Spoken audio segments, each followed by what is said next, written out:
Minha irmã me mandou uma mensagem: não queremos você no casamento. É um evento chique. Minha mãe ainda colocou um emoji rindo. Eu respondi: entendi. Vou cancelar os pagamentos chiques também. Elas zombaram de mim no chat.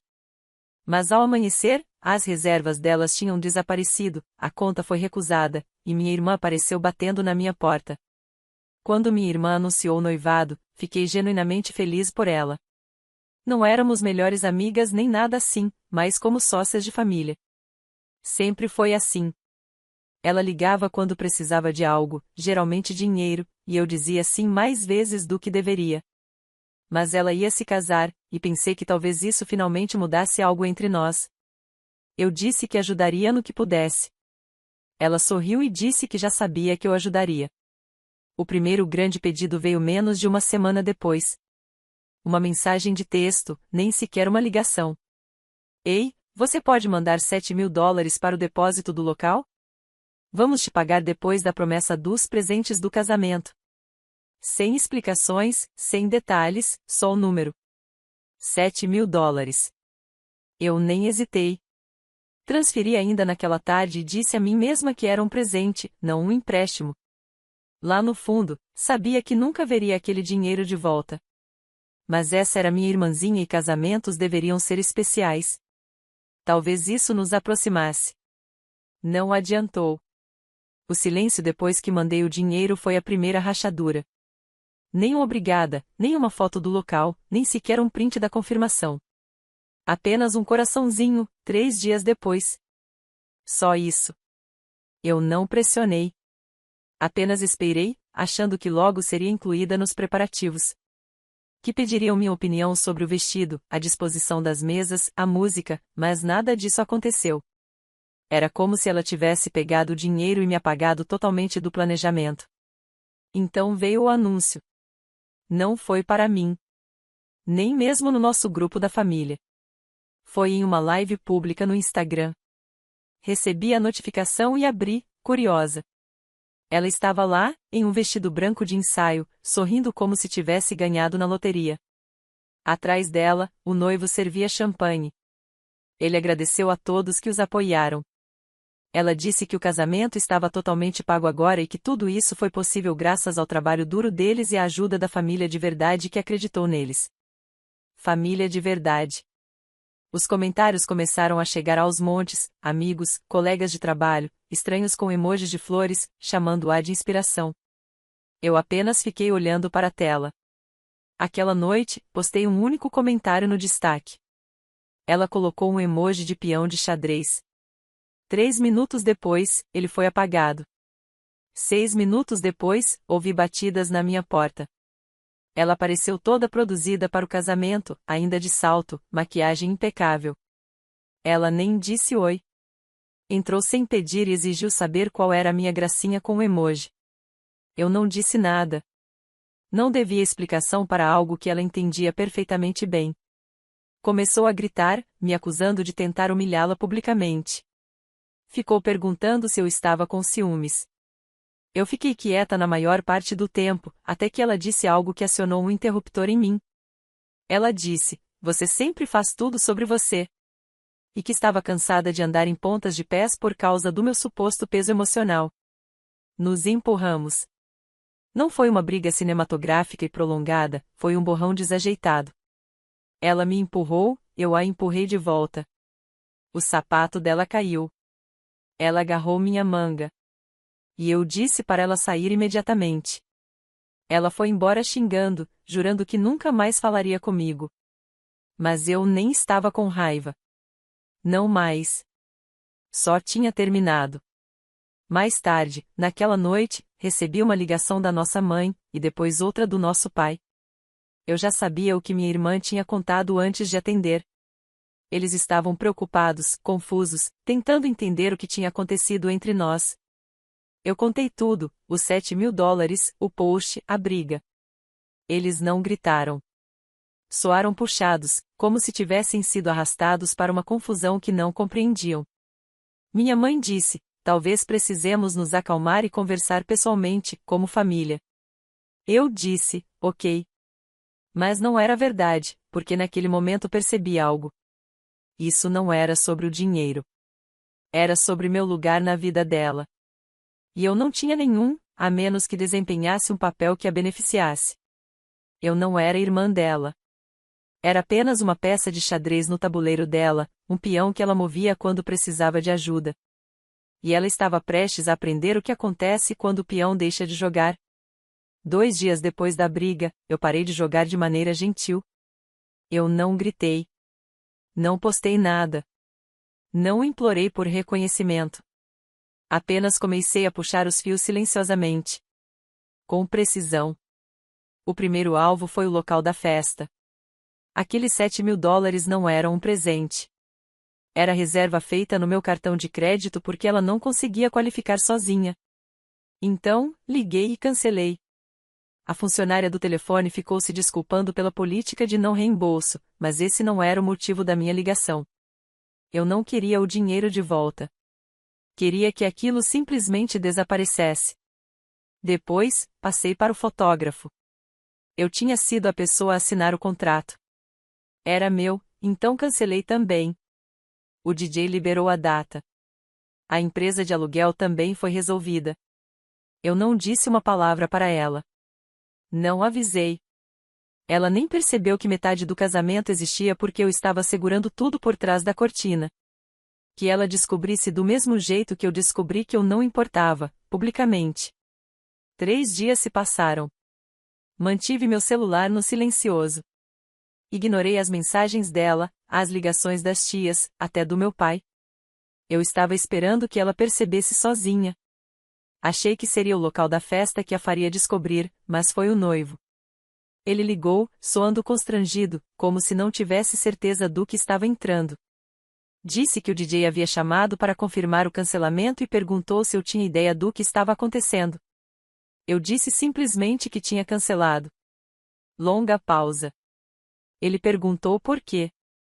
Eu disse que ele provavelmente deveria falar com minha irmã sobre isso. 10 minutos depois, ela estava de novo na minha porta. Sem maquiagem, sem salto desta vez, apenas raiva. Ela nem tentou entrar. Ficou no corredor gritando alto, me acusando de destruir o futuro dela, de humilhá-la, de sabotar a única coisa boa que ela tinha. Fiquei na porta e deixei ela desabafar. Quando deu uma pausa, eu disse a verdade. Falei que tinha cancelado o casamento porque ele estava construído sobre uma mentira, sobre manipulação comigo, e que eu estava cansada de financiar a autoilusão dela. Ela ficou em silêncio por um segundo, e então me chamou de amarga, solitária, ciumenta, patética. Disse que eu estava a punindo porque ela tinha algo que eu não tinha. Quase ri. Respondi que preferia ficar solteira para sempre do que viver uma vida que dependesse de fazer chantagem emocional com a família por dinheiro. Então ela deu um passo à frente e me empurrou. Aconteceu rápido. Ela me empurrou, eu recuei. Ela escorregou no limiar da porta. Não caiu, apenas tropeçou, mas algo se quebrou em nós duas. Eu disse para ela sair e nunca mais voltar. Ela não discutiu, apenas foi embora. Naquela noite começaram as ligações. Meu pai, minha mãe, depois os dois juntos. Vieram na manhã seguinte, sentaram na minha cozinha e imploraram para que eu deixasse pra lá. Disseram, somos família e família não se abandona por causa de dinheiro. Eu não disse muito. Deixei eles falarem. Então, lembrei-os dos últimos 5 anos. Como eu paguei o aluguel dela mais de uma vez, como quitei o cartão de crédito dela quando ela estava entre empregos, como a levei para compromissos, paguei depósitos, enchi a geladeira quando ela nem pediu ajuda, porque eu não esperava que ela pedisse. Ela esperava que eu fizesse. E agora, esse casamento, eu deveria despejar dinheiro enquanto ela se atribuía o mérito de ter feito tudo sozinha. Eles não sabiam o que dizer. Minha mãe começou a chorar. Meu pai apenas ficou sentado, esfregando o rosto. Eventualmente, eles me perguntaram se eu poderia apenas deixar o casamento acontecer pelo bem deles. Apenas essa última coisa, e então todos poderiam seguir em frente. Eu disse não, porque a verdade era que isso não era a última coisa. Era apenas a mais recente. Sem mim, o casamento não poderia acontecer. E agora, finalmente, todos entendiam isso. Mais 3 dias se passaram. Ela tentou consertar, tentou remarcar, tentou usar o cartão do noivo, depois o próprio. Nada funcionou. Então o aluguel venceu. Ela me mandou uma mensagem dizendo que ficaria sem dinheiro apenas até depois do casamento, só mais uma vez. Eu nem abri a mensagem. O casamento estava há 5 dias. Os convidados já estavam chegando de avião. E ela não tinha local, nem bolo, nem fotógrafo, nem vestido. Esse também estava financiado e ela havia perdido um pagamento. E agora, aparentemente, sem dinheiro para o aluguel. Ela tinha construído toda uma celebração sobre uma estrutura de coisas emprestadas, a maioria de mim, e agora tudo estava desmoronando. Ela ligou. Eu não atendi. Mandou uma mensagem: você fez seu ponto. Feliz agora? Eu a deixei no visto, porque não estava interessada em vingança. Eu queria liberdade, e ela estava apenas começando a entender como é a vida sem alguém limpando a bagunça dela. No meio daquela semana, meu telefone não parava de vibrar. Chamadas perdidas, mensagens de voz, mensagens de parentes que eu não ouvia há anos. A família inteira estava falando, e não demorou para descobrir o motivo. O casamento perfeito da minha irmã, aquele que ela vinha se gabando online há meses, estava desmoronando. Ao que parecia, ela estava dizendo às pessoas que houve uma série de emergências. Para um primo, ela disse que o local tinha um problema de alagamento. Para outro, que o fotógrafo havia cancelado de última hora. Alguém mais disse que ela alegou que o buffet havia falido. Cada história era um pouco diferente, como se ela nem conseguisse mais manter suas mentiras coerentes. Mas todas tinham uma coisa em comum: ela nunca assumia a responsabilidade e nunca mencionava meu nome. Eu não me dei ao trabalho de corrigir ninguém. Apenas deixei acontecer. Eu havia ficado em silêncio tempo suficiente para saber que o silêncio pode ser poderoso quando a verdade é inevitável. Ela sempre vaza, uma rachadura de cada vez. 2 dias antes do casamento, ela ligou 6 vezes seguidas. Eu não atendi nenhuma. O noivo dela até tentou ligar, deixando uma mensagem que soava mais como súplica do que qualquer outra coisa. Só precisamos conversar, disse ele. Eu deletei. Quando chegou sábado, o dia que supostamente seria o casamento, acordei cedo. Estava nublado, aquele tipo de manhã cinza e sem vida que pesa mais do que deveria. Preparei café, desliguei as notificações do celular e fiquei em casa. Não conferia as redes sociais. Não queria ver o que ela estava fingindo naquele dia. Ao meio-dia, as pessoas começaram a perceber. Minha prima Gena me mandou uma mensagem dizendo que ela e o marido tinham chegado ao local e encontraram os portões trancados. Nenhum aviso, nenhum funcionário, apenas silêncio. Os convidados estavam confusos, tentando ligar para minha irmã, que aparentemente não atendia ninguém. Foi então que começaram as ligações para mim. Uma mensagem de voz dizia: Raquel, você está bem? Sua irmã disse que você teve um colapso. Outra perguntou se era verdade que eu tinha sabotado o casamento porque não suportava vê-la feliz. Alguém mais disse que ela alegou que eu estava internada em um hospital psiquiátrico. Era quase engraçado até onde ela estava disposta a ir para se fazer parecer a vítima. Quase. Naquela noite, meu pai apareceu sozinho na minha porta. Minha mãe não veio, o que era incomum. Ele não parecia zangado, apenas cansado, envelhecido. Ficou na minha sala por um tempo antes de dizer qualquer coisa. Então me fez uma pergunta que eu não esperava: você acha que nós falhamos com ela? Aquilo doeu mais do que qualquer outra coisa que ele pudesse ter dito. Eu não respondi de imediato. Apenas olhei para ele, e ele me olhou de volta. Pela primeira vez na minha vida, pude perceber que ele não estava defendendo minha irmã. Ele estava começando a entender. Eventualmente, eu disse o que acreditava: que amar alguém não significa cobrir pelos erros dela. Que deixar ela pegar e pegar sem consequências não era bondade, era permissão. E ela tinha vivido de permissão a vida inteira. Ele assentiu lentamente e disse que só queria paz de novo. Eu disse que a paz não vem de fingir que nada aconteceu. Na manhã seguinte, tudo piorou. Minha mãe ligou, chorando desta vez. Disse que minha irmã e o noivo estavam atrasados com o aluguel, 2 meses atrasados. Aparentemente, ela tinha usado a maior parte do fundo do casamento em depósitos que nunca se preocupou em recuperar depois que eu cancelei tudo. Agora estavam sem dinheiro. Minha mãe perguntou se eu poderia ajudá-los apenas dessa vez para que não fossem despejados. Eu não respondi. Fiquei olhando para a mensagem até a tela escurecer. Eu sabia que se respondesse sequer uma vez, tudo recomeçaria, as desculpas, a culpa, o ciclo. Naquela tarde, minha irmã me mandou uma foto. Ela estava sentada no chão do apartamento, cercada por contas não pagas e caixas de decoração do casamento. Sem palavras, apenas a foto. Eu nem me senti mal mais, porque aquilo não era arrependimento. Era desespero. Ela ainda não entendia que o problema não era o casamento cancelado. Era todo o jeito dela de viver. Cada parte da vida dela estava construída sobre o esforço de outra pessoa, o dinheiro de outra pessoa, o perdão de outra pessoa. Pensei que talvez ela finalmente aprendesse, mas 2 dias depois, meu pai ligou novamente. Ele não perdeu tempo. A voz dele estava baixa, calma demais. Ele disse: Raquel, você precisa vir ao hospital. É a mamãe. Por um momento, tudo dentro de mim ficou em silêncio. A raiva, a satisfação, até a sensação de controle que eu havia construído.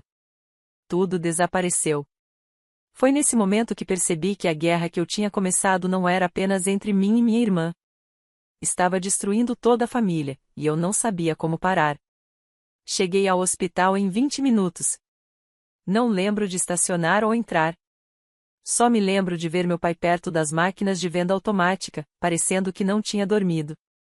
Quando me viu, veio até mim e me abraçou sem dizer uma palavra. Minha mãe havia desmaiado na cozinha deles naquela manhã.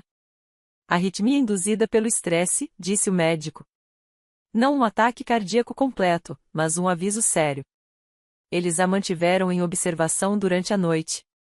Ela estava estável, mas abalada. Entrei no quarto e a vi conectada ao monitor, olhos fechados, lábios ressecados. Ela os abriu quando me aproximei e tentou sorrir. Eu não a via tão pálida há anos. Eu só quero paz, sussurrou ela. Fiquei ali por um tempo segurando a mão dela, sem falar, apenas pensando em quão longe as coisas tinham ido. Como algo que começou com um favor de $7.000 terminou com minha mãe numa cama de hospital. Então minha irmã entrou. Parecia um desastre, cabelo oleoso, olheiras profundas, moletom largo que provavelmente era do noivo. Ela nem me olhou, foi direto para minha mãe, beijou sua testa e sentou na cadeira do outro lado do quarto. Ninguém disse nada por um tempo. Então, do nada, ela começou a chorar. Ela não chorava alto, apenas soluçava baixinho, como alguém tentando não desmoronar em público. No começo, eu não acreditei. Achei que fosse mais uma encenação. Mas então ela disse algo que me pegou completamente de surpresa. Cancelei o noivado. O quarto ficou em silêncio. Levantei o olhar. Meu pai a encarava. Minha mãe piscou forte, como se não tivesse certeza se tinha ouvido direito. Ela enxugou o rosto com a manga e continuou: ele disse que não consegue lidar comigo. Que eu não vivo na realidade. Que trato as pessoas como se fossem descartáveis.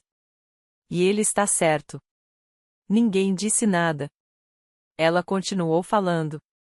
Disse que não dormia havia dias. Que estava endividada. Que vendeu algumas coisas só para comprar comida na semana passada. Que passou as 2 últimas noites dormindo na casa de uma amiga porque estava com vergonha de voltar para casa. Então ela olhou para mim e não foi com ódio. Nem com raiva. Foi diferente. Como se finalmente tivesse enxergado os destroços que deixou pelo caminho. Eu estraguei tudo. Eu sei. Usei você. Usei todo mundo. E nem sei porque achei que merecia alguma coisa. Eu não disse nada. Apenas a observei desabar. Minha irmã, que passou a vida fingindo ter tudo sob controle, finalmente estava sentada entre os escombros das próprias escolhas e, pela primeira vez, sem culpar ninguém além de si mesma. Naquela noite, depois que saímos do hospital, meu pai perguntou se poderíamos nos encontrar na casa no dia seguinte. Ele queria que nos sentássemos, apenas nós 4, e decidíssemos para onde iríamos a partir dali. Eu não respondi de imediato. Mas na manhã seguinte, eu apareci. Minha irmã já estava lá quando cheguei, sentada à mesa da cozinha, sem maquiagem, sem celular, apenas com uma xícara de chá e um bloco de anotações. Minha mãe tinha recebido alta naquela manhã e estava descansando no andar de cima. Sentamos, e para minha surpresa, minha irmã deslizou o bloco pela mesa. Nele havia 2 colunas, o que devo e como vou consertar. Não estava perfeito. Estava bagunçado, mas era um começo. Ela havia anotado cada dólar que ainda me devia, cada fornecedor que ela havia ignorado, cada conta que tinha deixado de pagar.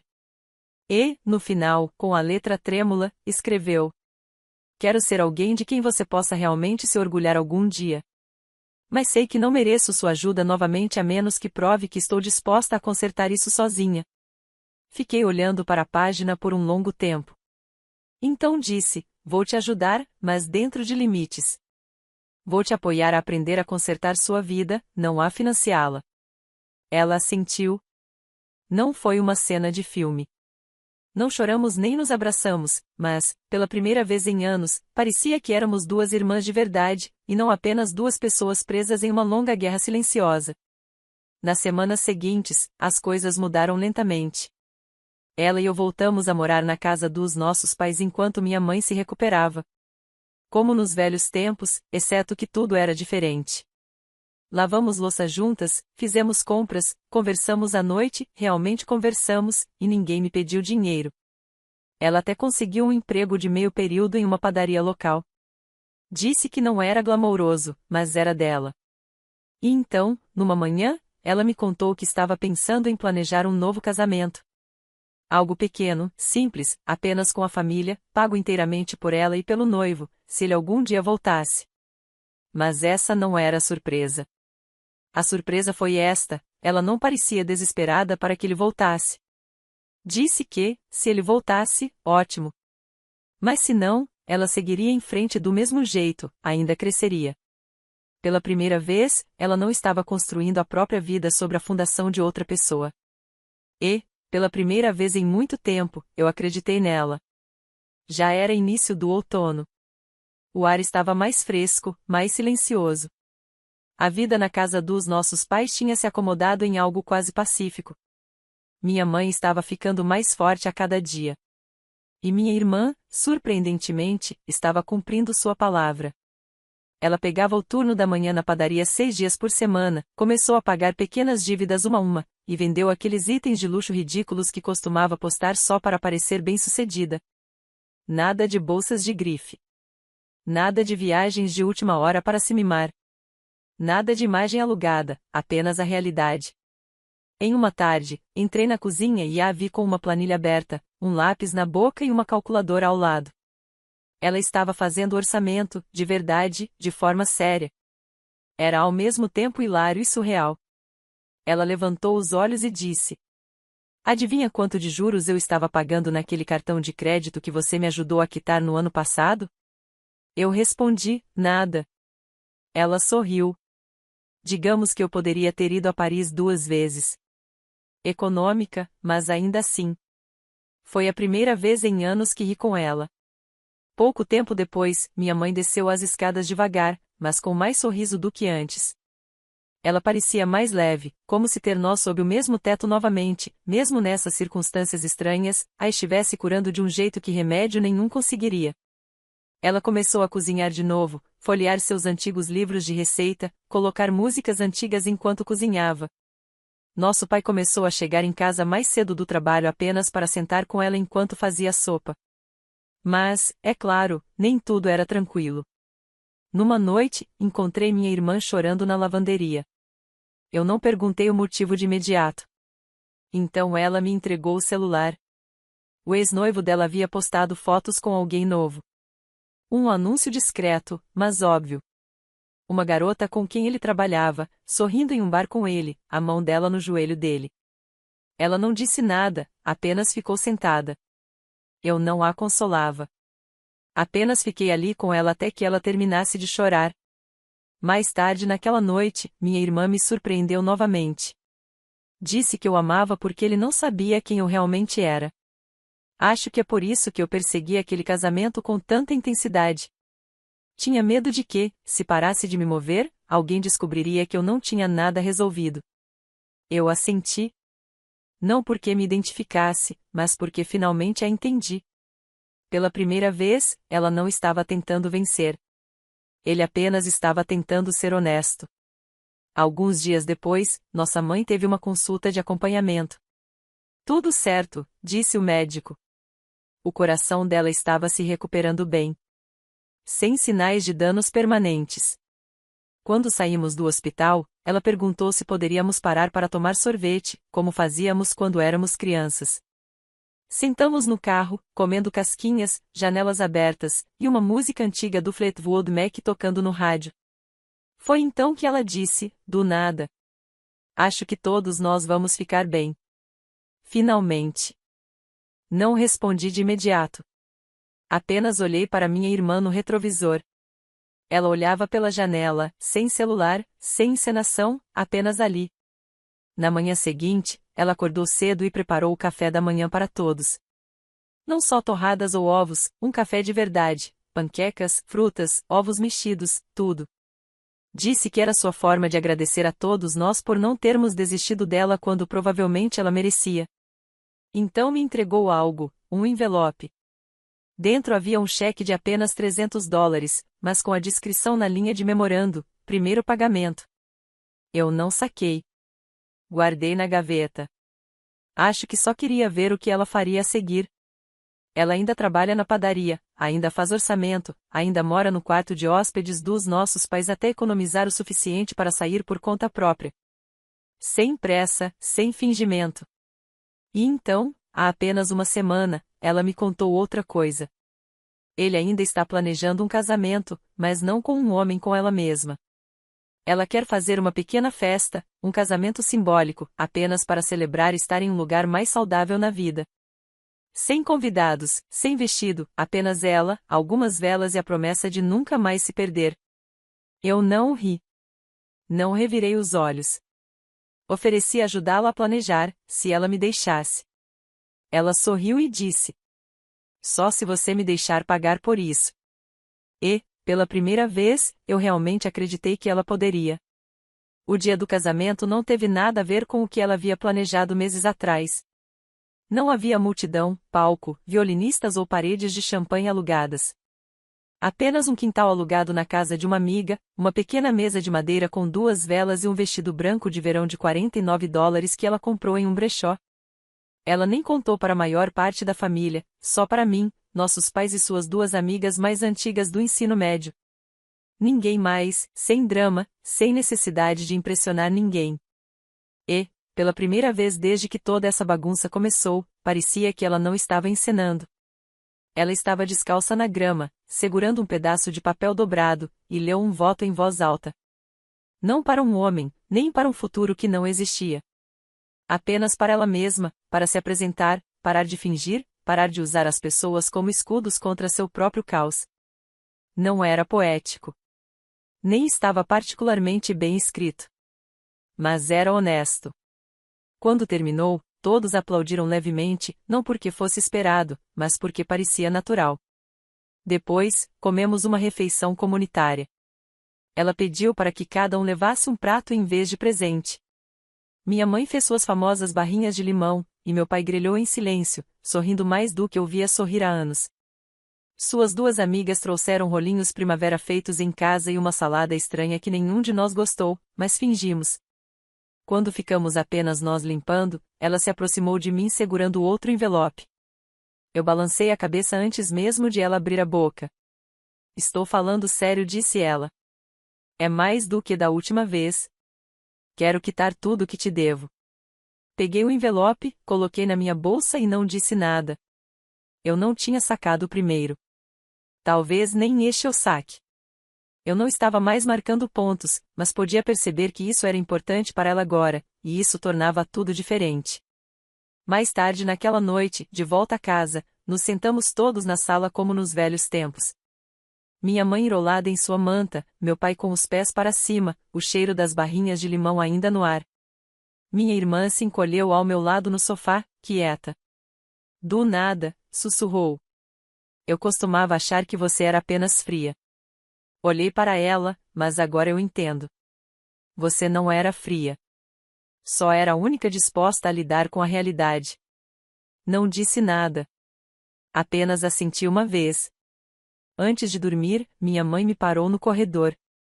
Ela parecia cansada, mas tranquila. Disse: Tenho orgulho de vocês duas. Não foi nada dramático, apenas simples. Daquele tipo de frase que você acredita porque não força nada. E ela estava certa. Não estávamos totalmente resolvidas, mas estávamos melhores, mais saudáveis. A guerra havia acabado. O silêncio tinha se dissipado. Agora, meses depois, minha irmã ainda está trabalhando, ainda faz orçamento, ainda constrói uma vida que é dela, não baseada nas costas de outra pessoa. O casamento que ela planejou um dia se foi, mas em seu lugar surgiu algo melhor, algo real. E, pela primeira vez em muito tempo, eu não me sinto como uma peça no tabuleiro. Eu me sinto como uma irmã.